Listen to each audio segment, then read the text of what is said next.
falar de morte? Esse é meu primeiro vídeo no YouTube e ele já vai ser barrado, banido, excluído, enfim, faz parte. Mas eu não quero falar da morte de uma forma assustadora, eu quero falar dela como um rito, como uma passagem, né? Até porque para os gregos antigos a morte não era o fim, ponto final, acabou, tchau. Ela era o início de uma viagem e para essa viagem você precisava de um barco, de um barqueiro e de uma moeda. O barqueiro era Caronte, na Grécia, que era o filho da noite, da escuridão, e ele atravessava as almas, os novos mortos ali, até o submundo pelo rio Aqueronte. Mas ele não fazia esse trabalho de graça, ele cobrava. E a pergunta que eu quero trazer aqui é: por quê? Por que ele cobrava? Bom, mas como eu falei, esse é meu primeiro vídeo do YouTube, então você não me conhece. Eu sou a Ana Bia Beluso, sou psicóloga, mitóloga e contadora de histórias, e aqui é o Mitos no Divã, onde eu tento juntar um pouco disso tudo, tá bom? Então vamos lá. O Caronte, eu acho ele uma figura muito interessante porque ele aparece em muitos mitos, mas ele não protagoniza nenhum, ele é um coadjuvante, olhe lá, né? Ele não é um herói, ele não é um vilão. E mesmo assim, a gente sabe o nome dele, né? O nome dele marca. Então, se você gosta de mitologia, né? Mitologia grega principalmente, Caronte é um nome que você sabe quem é o cara. Primeiro, eu já acho isso muito legal.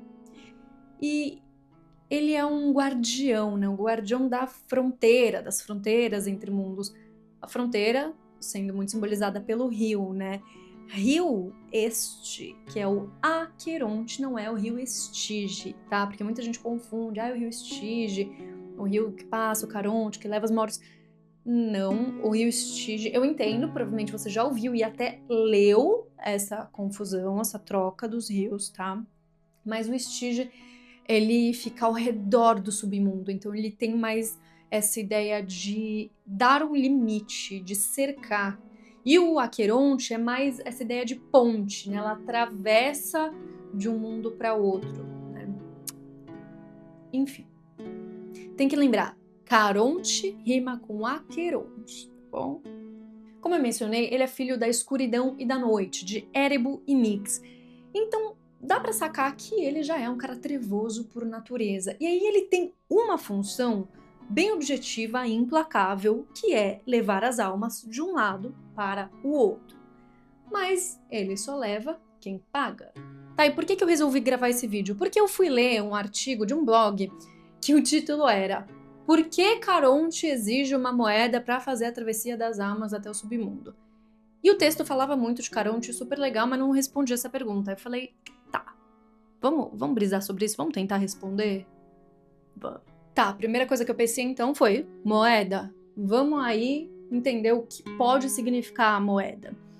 E a primeira coisa que me veio foi, cara, a moeda não é um pagamento comercial. Aqui ela não tá representando uma transação, ela tá representando muito mais um rito de passagem. Porque você colocar uma moeda na mão ou na boca de um morto era um ato simbólico, né, para representar a diferença entre a vida e a morte. Marcar essa transição. Não é tanto sobre essa questão de dinheiro em si, é muito mais sobre a dignidade da pessoa morta. A segunda coisa que a gente pode pensar é que a moeda representava o custo da travessia. Significa que atravessar o submundo tem um preço, só que ele não é material, ele é muito mais simbólico. Tanto é que o nome da moeda da época era ébolo. E, se eu não me engano, gente, o ébolo, ele era uma parte de um dracma, tipo um quinto, um sexto de dracma. Então, assim, não era uma super grana. Mas representava aquilo que tinha que ficar para você seguir em frente. E na nossa vida é a mesma coisa. Para atravessar por um momento difícil, a gente precisa pagar com algo. Uma despedida, uma escolha, uma perda, uma decisão. Mas a gente tem que entregar algo para seguir adiante. Não tem jeito. A moeda também tem a ver com identidade, porque falam que na Grécia Antiga as moedas tinham o desenho, a imagem da cidade-estado. Então, enterrar um morto com uma moeda dessa era garantir que ele fosse reconhecido do outro lado. Então ele chegava, oi gente, cheguei, ó, eu pertencia àquele lugar ali, àquela gente ali, àquela história. Então dava uma identidade para outra vida. E além da questão da identidade, a moeda também era tipo um bilhete, um passaporte, né, que comprovava que aquela pessoa tinha passado pelos ritos fúnebres adequados. Então, sem esse comprovante, a alma ficava por aí, errante, né? Ela não podia atravessar. O que também fazia com que os vivos se comprometessem a enterrar aquele morto com respeito. E o que acontece então quando a gente não paga? Na mitologia, as almas ficam errantes ali, ficam pela beira do rio, mas elas esperam semanas, meses, anos, até 100 anos para ver se alguém lembra delas e vai lá botar uma moeda. Porque sem essa moeda elas não podem atravessar. E aí elas ficam no limiar, nesse limbo que não é nem vida e nem morte. E psicologicamente isso é bem importante, porque na vida a gente também tem esses ritos de passagem, né? Terminar um relacionamento, mudar de cidade, fazer uma transição de carreira, passar por um luto.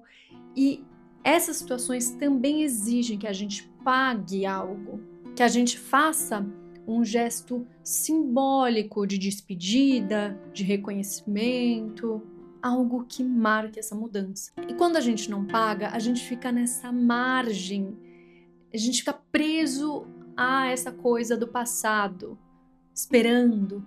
Só que essa mudança, essa travessia exige um custo que, claro, a gente não quer pagar, né? Não tem jeito, a gente precisa pagar o Caronte.